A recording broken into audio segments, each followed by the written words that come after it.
जी प्यारे बच्चों, तो बात करते हैं अब आपसे हम प्रिपरेशन ऑफ अल्केन्स की।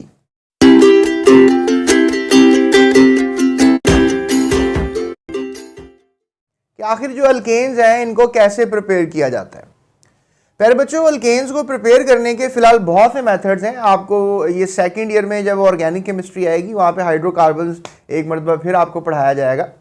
लेकिन यहाँ पे जो आपको क्लास 10 की ऑर्गेनिक केमिस्ट्री है इसमें हाइड्रोकार्बन्स के अंदर अल्केन्स की प्रिपरेशन सिर्फ 2 तरीके से बताई गई है। यानी आपने हाइड्रोजनेशन के अमल से अल्केन्स तैयार कर लेने हैं। अल्केन्स आप कौन से तैयार करेंगे? मीथेन और ईथेन। ये 2 अल्केन्स हैं प्यारे बच्चों जो हमने तैयार करने हैं, ठीक है। और रिडक्शन ऑफ अल्काइल हैलाइड्स ये भी एक मेथड है जिससे आप अल्केन्स को तैयार कर सकते हैं। इस मेथड से आप मीथेन और ईथेन दोनों को तैयार करेंगे, लेकिन हाइड्रोजनेशन से सिर्फ और सिर्फ आप ईथेन को ही तैयार कर सकते हैं। चलें ऐसा करते हैं कि सबसे पहले हाइड्रोजनेशन के अमल को समझने की कोशिश करते हैं। फर्स्ट ऑफ ऑल तो मैं आपको ये बताऊं कि हाइड्रोजनेशन क्या होती है। हाइड्रोजनेशन एक ऐसा अमल है जिसमें आप अनसैचुरेटेड कंपाउंड्स के अंदर हाइड्रोजन गैस को जो है वो ऐड करते हैं। जैसे लेट्स से दैट आपके पास ये एक बीकर है, लेट्स से दैट आपके पास ये भी एक बीकर है और आपने इसमें सोचना है कि कोई अनसैचुरेटेड कंपाउंड है। लेट्स से दैट इसमें carbon to carbon double bond वाला कंपाउंड है और इसमें carbon to carbon triple bond वाला कंपाउंड है। तो अगर carbon to carbon double bond वाला कंपाउंड है तो आप इसमें क्या ऐड कर सकते हैं? हाइड्रोजन को ऐड कर सकते हैं। हाइड्रोजन गैस को जो है आप ऐड कर सकते हैं। हाइड्रोजन गैस को जो है वो आप ऐड कर सकते हैं और यहाँ पे भी आप हाइड्रोजन गैस को जो है वो आप ऐड कर सकते हैं। तो लिहाजा दोनों अम्लों में जो है आप हाइड्रोजन गैस को जो है वो ऐड करेंगे, अल्कीन में भी और अल्काइन में भी। अब आप सोच रहे होंगे सर इनको अगर हाइड्रोजन गैस को ऐड करेंगे तो क्या होगा? प्यारे बच्चों, होगा ये कि यहाँ पर लेट्स से दैट हमारे पास ये कंपाउंड है, इसका हमारे पास 2 हाइड्रोजन है। आपको पता है कार्बन की 4 वैलेंसियाँ होती हैं। So let me use the red pen. ये देखें, अब ये जो हमारे पास कह लें कि जो डबल बॉन्ड होते हैं इसमें जो एक बॉन्ड होता है वो बड़ा स्ट्रांग होता है और एक कमज़ोर होता है। यहाँ पे 2 बॉन्ड कमज़ोर होते हैं और एक स्ट्रांग होता है। तो लिहाजा जो कमज़ोर बॉन्ड है वो टूट सकते हैं।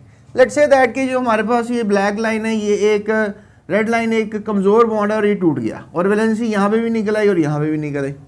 डेफिनेटली कार्बन की वैलेंसियाँ तो 4 ही रहेंगी ना। अगर आमने सामने 2 बॉन्ड है वो टूट भी जाते हैं, एक रह जाता है तो वैलेंसी तो 4 ही रहेगी ना। तो लिहाजा 1 2 3 और 4 है, लेकिन ये वाली वैलेंसी हाफ है क्योंकि बॉन्ड तो टूट गया है लेकिन अभी इसके साथ दूसरा एलिमेंट भी तो लगेगा ना आगे, फिर ही वैलेंसी सेटिस्फाइड होगी। तो यहाँ से भी आप कह लें कि हमारे पास यहाँ 2 रेड लाइन्स हैं जो कि कमज़ोर बॉन्ड्स की रेड लाइन्स हैं। तो लिहाजा अगर इसको तोड़ेंगे तो यहाँ पर हमारे पास 1 2 वैलेंसियाँ निकल आएंगी, हाफ हाफ। मतलब एक बॉन्ड टूटेगा तो हाफ ऑफ बॉन्ड निकलेगा ना इसमें से, एक बॉन्ड में से। तो लिहाजा यहाँ से भी कह लो कि हाफ हाफ। और ये जो मैं ब्लैक बना रहा हूँ ये स्ट्रॉन्ग बॉन्ड है, ये नहीं टूटते हैं। लिहाजा चले हाइड्रोजन को भी यहाँ से ब्लैक बॉन्ड ही बना देते हैं। तो इस तरीके से प्यारे बच्चों क्या सीन होने वाला है कि जब आप हाइड्रोजन ऐड करते हैं तो ये जो डबल बॉन्ड होता है ये टूट जाता है, ठीक है। इसको हम पाई बॉन्ड भी कहते हैं और सिग्मा बॉन्ड नहीं टूटता है। तो मैं ऐसी कॉम्प्लेक्सिटीज़ में भी नहीं जाना चाह रहा, मैं सिंपली आपको बात समझा के आगे चलना चाह रहा हूँ। तो प्यारे बच्चों होता क्या है कि फिर ये 2 हाइड्रोजन है, डेफिनेटली 2 हाइड्रोजन है तो इनका भी हाफ बॉन्ड हो जाता है, राइट। ये H2 मॉलिक्यूल है ना, इसका भी बॉन्ड हाफ हो गया, इसका भी। तो यहाँ पे आप कह लो कि मैं बीकर हटा देता हूँ, आप कह लो कि यहाँ पे जो है अब हाइड्रोजन लग जाएगा, यहाँ पे जो है हाइड्रोजन लग जाएगा। सो लुक एट दैट, ये पहले आपको याद होगा ये डबली बॉन्डेड कंपाउंड था, कुछ इस तरह इसका स्ट्रक्चर था, राइट। ऐसा ही है कि नहीं? और ये वाला स्ट्रक्चर जो है अब कन्वर्ट हो गया हुआ है इस स्ट्रक्चर के अंदर। Look at that. और ये कैसे पॉसिबल हुआ? जब आपने इसमें क्या ऐड कर दिया? Hydrogen gas. जब हाइड्रोजन गैस आपने इसमें ऐड कर दी है तो ये ऐसा तब्दील हो गया। तो लिहाजा आप कह सकते हैं कि कार्बन टू कार्बन अगर डबल बॉन्ड हो, कार्बन टू कार्बन अगर डबल बॉन्ड हो तो उसमें अगर आप हाइड्रोजन का एडिशन कर दें तो ये पॉसिबल हो पाएगा अगर आपने कंटेनर जो है वो निकल का लेना है। और एक और कंडीशन है कि 250 डिग्री से लेकर तकरीबन 300 डिग्री तक टेम्परेचर भी रहना चाहिए। तो फिर क्या होने वाला है कि डबल बॉन्ड टूटेगा और ये बन जाएगा सिंगल बॉन्ड। और आपने क्या कर दिया? आपने प्यारे बच्चों ये कर दिया कि जो हमारे पास अल्कीन था, ठीक है, ये अल्कीन था, अल्कीन यानी कि ये था ईथीन, और आपने इसको क्या बना दिया? ईथीन को आपने क्या बना दिया? अल्केन, अल्केन का मतलब क्या हुआ कि आपने इसको ईथेन बना दिया, राइट, आपने इसको ईथेन बना दिया। सो इस तरीके से प्यारे बच्चों ये सारा अमल होगा और आप कह लो कि हाइड्रोजन ऐड हो गया। ये एक एडिशन रिएक्शन है, याद रखिएगा, हाइड्रोजिनेशन जो है एक एडिशन रिएक्शन है। मैं आपको बताता चलूं एडिशन रिएक्शन जो है वो क्या होता है। एडिशन रिएक्शन ये होता है कि अगर A और B आपस में मिलते हैं तो सिर्फ C ही बनता है, यानी दोनों आपस में मिल जाते हैं और एक चीज़ बनती है। देखें हमारे पास ये A था और ये B था, ये दोनों आपस में मिले और आपके पास सिर्फ एक ही प्रोडक्ट बनी, सो C बना। That is called addition reaction. तो हाइड्रोजनेशन जो है एक एडिशन रिएक्शन है। इसी तरह से प्यारे बच्चों अगर आपके पास ट्रिपल बॉन्ड होगा तो यहाँ पर आपको पता है कि एक मॉलिक्यूल, ये वाला हाइड्रोजन का मॉलिक्यूल यहाँ एडजस्ट हो जाएगा और एक और मॉलिक्यूल चाहिए होगा और वो यहाँ एडजस्ट हो जाएगा, यानी कि कम से कम 2 हाइड्रोजन के मॉलिक्यूल चाहिए होंगे इसको सैचुरेट करने के लिए, यानी कि इसको हाइड्रोजन को ऐड करने के लिए। तो अगर आपसे सवाल किया जाए जी अल्कीन अनसैचुरेटेड है कि अल्काइन अनसैचुरेटेड है, तो आपने कहना है कि अल्काइन ज़्यादा अनसैचुरेटेड है क्योंकि ज़्यादा हाइड्रोजन यूज़ कर रहा है, और जो अल्कीन है वो कंपैरेटिवली अल्काइन से कम अनसैचुरेटेड होते हैं क्योंकि उनमें डबल बॉन्ड होता है। तो प्यारे बच्चों ये है मेथडोलॉजी जो कि मैंने आपको सिखा दी for the preparation of alkenes. ये देखिए हमारे पास जो बनाना था, हमने अल्केन बनाना था, प्रिपरेशन ऑफ अल्केन्स पढ़ रहे हैं ना, हमने कौन सा कंपाउंड बनाया, ईथेन, हमने ईथेन बना लिया। चलें अब हम बात करते हैं आपसे रिडक्शन ऑफ अल्काइल हैलाइड की, राइट, कि रिडक्शन ऑफ अल्काइल हैलाइड जो है ये कैसे होता है। देखिए रिडक्शन का मतलब जो है वो ये होता है कि अगर आपके पास लेट्स से दैट के कोई कंपाउंड है, लेट्स से दैट हमारे पास ये एक मिक्सचर है जिसमें हम एक लिक्विड ले लेते हैं, that is known as methyl bromide. Methyl bromide आपने ले लिया, ठीक है। अब मिथाइल ब्रोमाइड का नाम है मिथाइल ब्रोमाइड। अब मिथाइल ब्रोमाइड की मैंने जो है वो क्या कर देनी है, रिडक्शन कर देनी है। मिथाइल ब्रोमाइड की मैंने रिडक्शन करनी है, यानी कि बेसिकली मैंने रिडक्शन कैसे करनी है कि मैंने इस जो कंपाउंड है इसमें मैंने हाइड्रोजन ऐड करनी है। प्यारे बच्चों अगर हाइड्रोजन को इस तरह के ब्रैकेट्स में लिखा हो, मतलब ये स्क्वायर ब्रैकेट्स कहलाते हैं, तो इसका मतलब होता है कि ये हाइड्रोजन जो है वो न्यूली बॉर्न है। न्यूली बॉर्न का मतलब है कि अभी अभी बनी है ये, या तो लेट्स से दैट कि आप कोई चीज़ फ़ौरन नहीं बनाते हैं उसे न्यूली बॉर्न कहते हैं। तो लेट्स से दैट कि हमारे पास जो हाइड्रोजन है जो हमारे एटमॉस्फेयर में है तो हम उसे एटमॉस्फेरिक हाइड्रोजन कहते हैं, एटमॉस्फेरिक हाइड्रोजन, इसको आप एटमॉस्फेरिक हाइड्रोजन कहोगे। लेकिन ये वाली जो हाइड्रोजन है न्यूली बॉर्न है, इसके लिए एक और लफ्ज़ है नेसेंट हाइड्रोजन, नेसेंट हाइड्रोजन। अब ये नेसेंट हाइड्रोजन जो है ये बेसिकली कह लें न्यूली बॉर्न हाइड्रोजन को कहते हैं। अब कैसे, मतलब न्यूली बॉर्न, अगर लेट्स से दैट हमारे पास ये एक लिक्विड है, ठीक है, लेट्स से दैट हमारे पास मिथाइल ब्रोमाइड है, लेट्स से दैट हमारे पास एक और बीकर है, इसमें हमारे पास HCl है, ठीक है, इसमें हमारे पास HCl है। HCl जो है वो डाइल्यूट है। डाइल्यूट का मतलब है कि इसमें हमने बहुत सा पानी डाला हुआ है, क्योंकि कंसनट्रेटेड HCl आपको पता है खतरनाक होता है। डाइल्यूटेड HCl में बहुत सा पानी मिक्स, जैसे बाथरूम का तेजाब आप लेकर आते हैं वो डाइल्यूटेड सल्फ्यूरिक एसिड होता है, क्योंकि इसमें बहुत सा पानी ऑलरेडी कंपनी ने मिक्स किया होता है। तो ये भी HCl जो है ये डाइल्यूटेड है, यानी कि इसमें काफ़ी मिकदार में सॉल्वेंट ज़्यादा है, यानी पानी ज़्यादा है। अब इसमें आप क्या कर रहे हैं कि HCl के अंदर आपने मिथाइल ब्रोमाइड डाल दिया है, ठीक है, HCl के अंदर आपने क्या डाल दिया, मिथाइल ब्रोमाइड। तो आपने उस ऊपर से जिंक डस्ट डाल दी है, ठीक है, जिंक मेटल डाल दिया है, या जिंक डस्ट रहने दें, आप जिंक मेटल ले लें, ठीक है।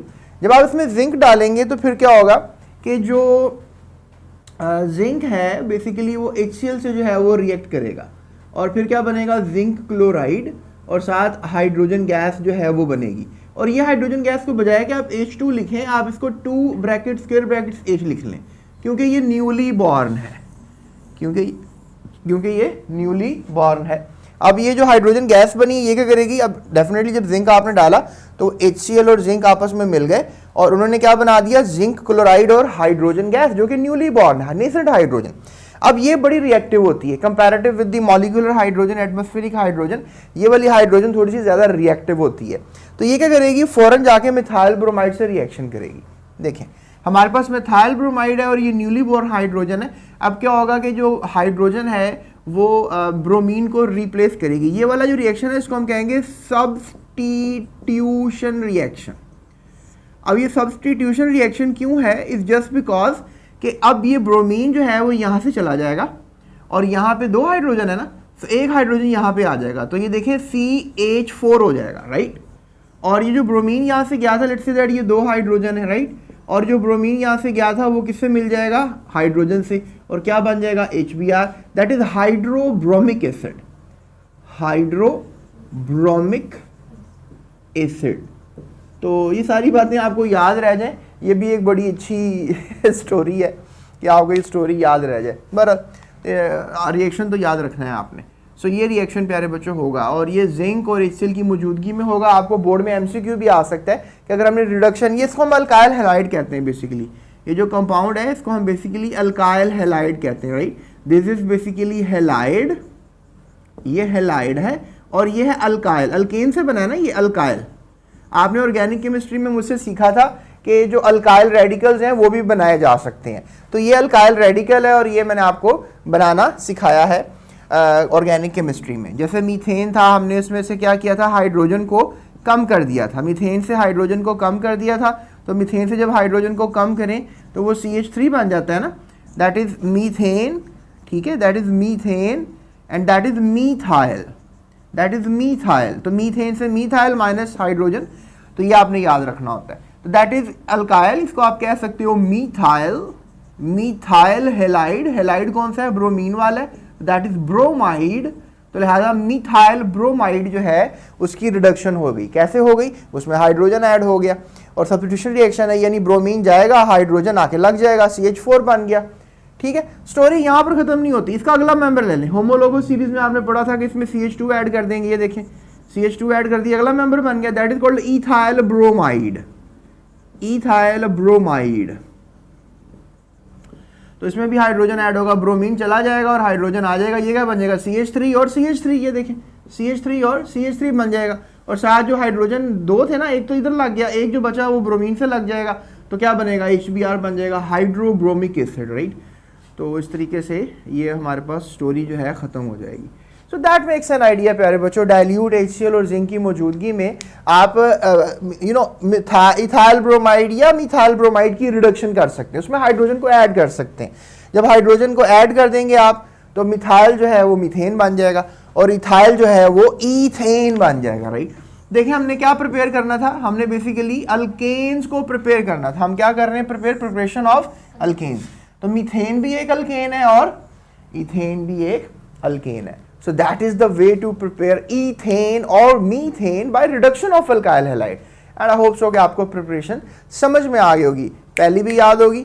मैंने आपको हाइड्रोजनेशन के बारे में बताया, मैंने आपको बताया कि जो अनसैचुरेटेड हाइड्रोकार्बन्स होते हैं, यानी we have ethene, we have ethyne, उसके अंदर हमने हाइड्रोजन को ऐड कर दिया था और हाइड्रोजनेशन की थी, वो एडिशन रिएक्शन था।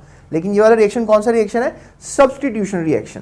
तो लिहाजा ये जो एडिशन रिएक्शन होते हैं, सब्स्टिट्यूशन रिएक्शन होते हैं, इनके बारे में भी इन्फॉर्मेशन रहनी चाहिए, क्योंकि आपको बोर्ड में ये भी सवाल आ जाता है कि what is the difference between addition reactions and substitution reactions, या फिर आप कह लें कि जो अल्केन्स हैं वो कौन सा रिएक्शन करते हैं। तो अल्केन्स जो है वो मोस्टली सब्स्टिट्यूशन रिएक्शंस करते हैं, जो अल्कीन्स और अल्काइंस हैं वो एडिशन रिएक्शन ज़्यादातर करते हैं।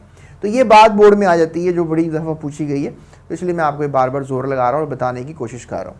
आई होप स्टूडेंट्स आपको प्रिपरेशन समझ में आ गई होगी। अगर नहीं आई, इस वीडियो को थोड़ा सा पीछे जाके एक मरतबा फिर देख लें, एंड होप्स हो कि आपको इंशाल्लाह आ जाएगी। तो लेट्स गो अहेड और हम बात करते हैं अब नेक्स्ट में हम जाएंगे अब फिजिकल प्रॉपर्टीज़ की तरफ, राइट। हम जानेंगे कि आखिर अल्केन्स की फिजिकल प्रॉपर्टीज़ कौन कौन सी होती हैं।